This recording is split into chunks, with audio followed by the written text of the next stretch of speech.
Dance programme ఆపేయమ్మా, వాళ్ళు ఎక్కువ తక్కువ సౌండ్ పెట్టారు. మన గ్రామంలో ఆమెకి అత్యధిక మెజారిటీతో మనం గెలిపించాల్సిన అవసరం చాలా ఉంది. ఎందుకంటే పుట్టారేణుకమ్మ గారు చాలా మంచి వ్యక్తి. మరి బీసీ నేతలకు సంబంధించిన ఆడపడుచు. ఖచ్చితంగా బీసీలు బాగా ఆదరించాలి. ఖచ్చితంగా ప్రతి బీసీ ఆలోచన చేసి ఖచ్చితంగా పుట్టారేణుకమ్మ గారికి మంచిగా ఓటు వేసి ప్రతి ఇంట్లో ఉండే ప్రతి ఆడవాళ్ళు మగవాళ్ళు అందరు పిల్లలు ఖచ్చితంగా పుట్టారేణుకమ్మ. జగన్మోహన్ రెడ్డి గారు ఈ 59 నెలలలో మన గ్రామానికి దాదాపు అమ్మఒడి అయితేనేమి, రైతు భరోసా అయితేనేమి, ఇతరత్ర అన్ని కార్యక్రమాల ద్వారా మన గ్రామానికి ప్రత్యేకంగా మన గ్రామానికి జగనన్న గారు ఇచ్చినారు. ఇది కూడా మనం ప్రతి ఒక్కరు దృష్టిలో పెట్టుకోవాలి. ఇంతవరకు ఏ ప్రభుత్వం చేనేత వర్గానికి చెందిన పుట్టారేణుకమ్మ గారు చేనేత వర్గం సంబంధించిన ఓట్లలో దాదాపు 45,000 ఓట్లు ఆమె పక్కకి ఒకే పక్క వాలి ఉన్నాయి. ఖచ్చితంగా ఆమె 50,000 మెజార్టీతో గెలవబోతుంది. మండలంలో ఒక చరిత్ర ఉంది. పార్లపల్లె గ్రామం అంటే చెన్నకేశవరెడ్డి గారికి ఆయువు పట్టు. పార్లపల్లె గ్రామం నుంచి ఆయన ఎన్నో కార్యక్రమాలు, ఎన్నో రాజకీయంగా ఎన్నో అండదండలు ఇచ్చిన గ్రామం చెన్నకేశవరెడ్డికి పార్లపల్లె గ్రామం. పాలించడం కావచ్చు.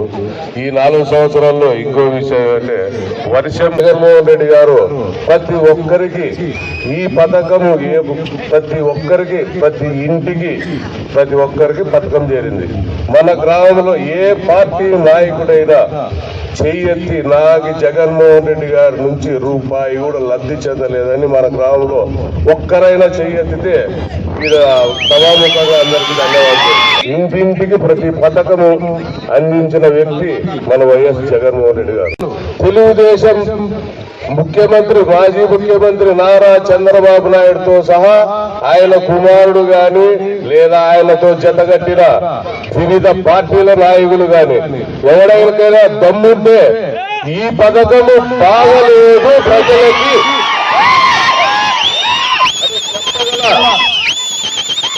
నాయకుడు ఎవరైనా ఉంటే ప్రజలకు సేవ చేయగల దమ్ము ధైర్యం ఉన్న నాయకుడు మన జగన్మోహన్ రెడ్డి గారు. ఇప్పుడు కూడా మద్దతు పెట్టడానికి 15 సంవత్సరముల నుంచి 60 సంవత్సరముల వరకు ప్రతి నెలకు 1500 ఇస్తానంటున్నాడు చంద్రబాబు నాయుడు. మీకు గుర్తుందో లేదో?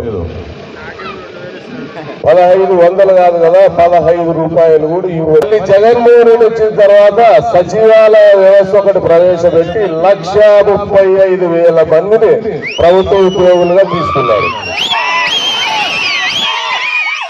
చంద్రబాబు నాయుడు 5 సంవత్సరాలు చేస్తే 30,000 మందికి ఉద్యోగాలు ఇచ్చాడు. 1,35,000 ఎక్కడ, ఉత్త 30,000 ఎక్కడ? ఈ రోజు మళ్ళీ టీవీలోనో పేపర్లోనో చూసింటారు మీరు, 20 లక్షల ఉద్యోగాలు సృష్టిస్తా. ఎక్కడైనా ఆయన సొంతం ఫ్యాక్టరీలు నడుపుతారా? రాత్రి పగులు ఏమన్నా ఉద్యోగాలు ఇవ్వడానికి? ప్రతి ఒక్కరు గుర్తు పెట్టుకోండి. ఇప్పుడు మనం ఎంత పంటలు పండించుకున్నాము, ఏ సుఖీ పోయినాము. ఈ సంవత్సరం మళ్ళీ చంద్రబాబు నాయుడు ఎప్పుడైతే బజారు పట్టినాడు, నాకు ఓట్లు వేయండి ఆడేయడం అంటే దేవుడే అనుకొని బయట పోయినాడు.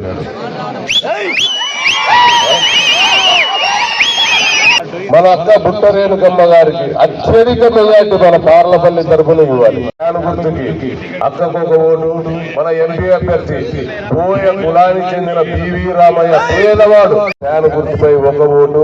మన అక్క బుట్ట రేణుకమ్మ గారి ఫ్యాన్ గుర్తుపై ఒక ఓటు వేసి అత్యధిక మెజార్టీతో మన పార్లపల్లి గ్రామం తరఫున గెలిపించుకోవాలని. ఈరోజు పార్లపల్లి చూస్తూ ఉంటే విశాఖపట్నంలో ఉన్న సముద్రమే ఇటుకు వచ్చిందేమో అనిపిస్తా ఉంది. మరి మనం బంగారు బాతను పోసుకున్నట్లే బంగారు బాతను బతికించవలసిన అవసరం ఉంది. మరి ఇదే చంద్రబాబు నాయుడు తెలుగు తమ్ముళ్ళు వస్తారు సైకిల్ గుర్తులేమని ఓటు ఉంది, పర్వాలేదు, అడగని తప్పు లేదు, ఓటు ఎవరైనా అడగచ్చు. వాళ్ళకి చెప్పండి, అయ్యా మీ కుటుంబాల్లో కూడా జగన్ కి అందరూ కలిసి మన పార్టీ ఫ్యాన్ గుర్తుకు ఓటేస్తామని చెప్పండి. ఎందుకంటే వైఎస్ జగన్మోహన్ రెడ్డి గారు ఎక్కడ కూడా ఇప్పుడు చంద్రశేఖర్ రెడ్డి గారు చెప్పినట్లు అట్లా పార్టీ భేద మే 13న ఎమ్మెల్యే ఎంపీ ఎలక్షన్లు జరుగుతున్నాయి. ఆ ఎన్నికల్లో మనం ఎవరికి ఓటు వేసి ఎవరిని గెలిపించుకోవాలని చెప్పేసి మీరందరూ కూడా బాగా ఆలోచన చేయాలి. ఎందుకంటే ఒక ఓటు యొక్క విలువ చాలా ముఖ్యమైనటువంటి 5 ఏళ్ళు మనకు అందరికీ పనులు చేసేటటువంటి ఓటు అది. కాబట్టి దయచేసి మిమ్మల్ని కోరుకునేది ఏమంటే, బీసీ కులానికి చెందినటువంటి ఒక మహిళకు ఎమ్మినూరు చరిత్రలోనే మొట్టమొదటిసారి ఏ పార్టీ ఇవ్వలేదు, అటువంటిది బుట్ట రేణుకమ్మకు వైఎస్ జగన్మోహన్ రెడ్డి గారు పార్టీ టికెట్ ఇవ్వడం జరిగింది. మరి ముఖ్యంగా ఎక్కడ పోయినా బ్రహ్మాండంగా ఆడవాళ్ళంతా కూడా ఘన స్వాగతం పలుకుతున్నారు. ఎందుకంటే ఒక అవకాశం ఆ మహిళలకు ఇచ్చినటువంటి నాయకుడు కాబట్టి ఒక అవకాశం ఇచ్చినారు. కాబట్టి ఈనాడు బుట్ట రేణుకమ్మను మనం గెలిపించుకుంటే మన గ్రామాలకు కావాల్సినటువంటి పనులన్నీ కూడా చేసుకోవచ్చు. అన్ని కార్యక్రమాలు అమ్మ ఒడైతేనే, చేయితేనేమి, ఆసరా అయితేనేమి అన్ని కార్యక్రమాలు కూడా చేసి బీద వాళ్ళకు ఏ అవసరం ఉన్నా ఆ పనులు చేసినటువంటి నాయకుడు ఉన్నటువంటి జగన్మోహన్ రెడ్డి గారిని మనం ముఖ్యమంత్రి చేసుకోవాలని భగవంతుడు ఆశీర్వదిస్తున్నట్టున్నాడు. చిరుతల్లులతో చక్కగా మనందరినీ కూడా ఆశీర్వాదం అందుతుంది. మరి ఇప్పుడు సచివాలయాలను తీసుకొని వచ్చి గ్రామాలకు వాలంటరీ వ్యవస్థ తీసుకొని వచ్చి గ్రామ స్వరాజ్యాన్ని మన గ్రామాలకు తీసుకొని వచ్చి గాంధీ గారు కలలు కన్న గ్రామ స్వరాజ్యాన్ని మనకి ఈ రోజు అందించిన వ్యక్తి ప్రతి ఒక్కరూ కూడా లబ్ధి పొందారు. అందుకే అన్న ఒక్క మాట అంటాడు, మీ ఇంటికి మంచి జరిగి ఉంటే నాకు ఓటు వేయండి అని. చరిత్రలో ఏ రాజకీయ నాయకుడు కూడా ఈ విధంగా ఓట్లు అడగలేదు. అంటే అన్న చేసిన మంచితనం, ఆయనకు ఉన్న విశ్వాసం, నమ్మకం, అది పేద ప్రజల బడుగు బలహీన వర్గాలను ఆర్థికంగా బలోపేతం చేయాలి, వారి కుటుంబాలలో ఒక చిరునవ్వుని నింపాలి, వారి జీవితాలను ఉన్నత స్థాయికి తీసుకుని వెళ్ళాలి అని రోజు అన్ని సంక్షేమ పథకాలను ఏ ఒక్కరు కూడా ఇన్ని సంక్షేమ పథకాలను ఒక్కసారిగా ఇచ్చిన వాళ్ళు లేరు. రీయింబర్స్మెంట్ కానీ, ఆరోగ్యశ్రీ కానీ తీసుకొని వచ్చి అప్పుడు మనకు రైతులకందరినీ ఆదుకొని ఆయన చేస్తే ఈ రోజు ఆయన తనయుడు ఒక 2 అడుగులు ముందుకు వేసి పేద ప్రజలందరికీ కూడా, ముఖ్యంగా మహిళలకి ఆ చేయూత, ఆసరా, 0 వడ్డీ, అమ్మ ఒడి అంటూ అన్ని కూడా మహిళలకు ఇస్తూ ఆర్థికంగా మహిళలను కూడా బలోపేతం చేస్తూ వాళ్ళకి గౌరవాన్ని ఇస్తూ ఈ రోజు ఒక మంచి పరిపాలన అందిస్తున్నాడు. మరి ఇటువంటి నాయకుడు మనకి కావాలి.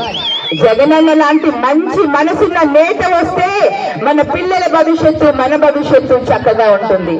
మరి ఇంకొకసారి వేరుగా ఆలోచిస్తే చంద్రబాబు నాయుడు గారు ఆయన 2014 ఎన్నో హామీలు ఇచ్చాడు, ఏ ఒక్క హామీ కూడా నెరవేర్చలేదు. ఆయన పేరు తలుచుకునే ఒక్క సంక్షేమ పథకం కూడా లేదు. అంటే 14 సంవత్సరాలు ముఖ్యమంత్రిగా చేసి ఆయన చేసిన సంక్షేమం మనకు ఒక్కటి కూడా ఆయన గుర్తు రావట్లేదు. అంటే ఒక్కసారి అందరూ ఆలోచించండి. కేవలం ఓట్ల కోసమే మన దగ్గరికి వస్తాడు, మనల్ని మాయ చేస్తాడు. రైతు రుణమాఫీ అన్నాడు. రైతు రుణమాఫీ చెయ్యకుండా రైతుకు వడ్డీలకు వడ్డీ పెరిగి రైతు పంట బీమా కూడా కట్టుకోలేక కష్టాలు పాలైన తర్వాత లాస్ట్ కి అరాకొరా పే చేసి వాళ్ళకి డబ్బులు ఇచ్చి రైతుల్ని అప్పుల పాలు చేశాడు. ఇంటింటికి ఒక జాబ్ అన్నాడు, బాబు వస్తే జాబ్ వస్తుంది అన్నాడు, ఏ ఒక్కరికి ఒక ఉద్యోగం ఇవ్వలేదు. మరి అటువంటి అబద్ధాలు చెప్పే వ్యక్తి ఒకసారి మనల్ని 2014లో మోసం చేశాడు. ఇప్పుడు మళ్ళీ 2024లో జగనన్నను విమర్శించిన వ్యక్తియే ఈ రోజు వచ్చి మనకు సంక్షేమ పథకాలు ఇస్తా అంటాడు. అది అసలు మనం నమ్మగలుగుతామా? ఆర్థిక రాష్ట్ర బడ్జెట్ కంటే కూడా ఎక్కువ సంక్షేమ పథకాలని తీసుకొని వచ్చిన చంద్రబాబు నాయుడు, ఆయనకి కూడా తెలుసు అది సాధ్యం కాదని, అయినా కూడా మోసం చేసేదానికి, కేవలం మనందరినీ మభ్యపెట్టడానికే ఈ రోజు అటువంటి సంక్షేమ పథకాలను తీసుకొని వచ్చాడు. మనము అస్సలు కూడా మోసపోకూడదు.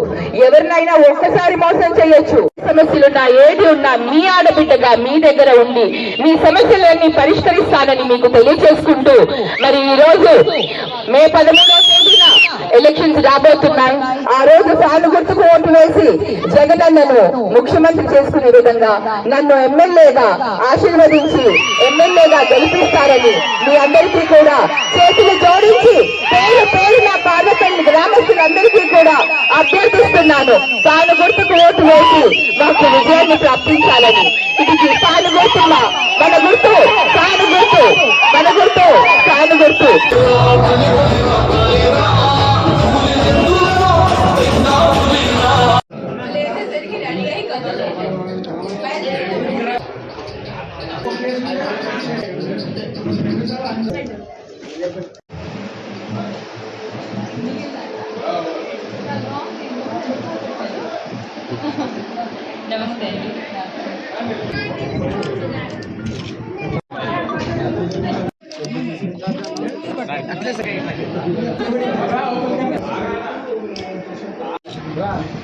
నానమ్మ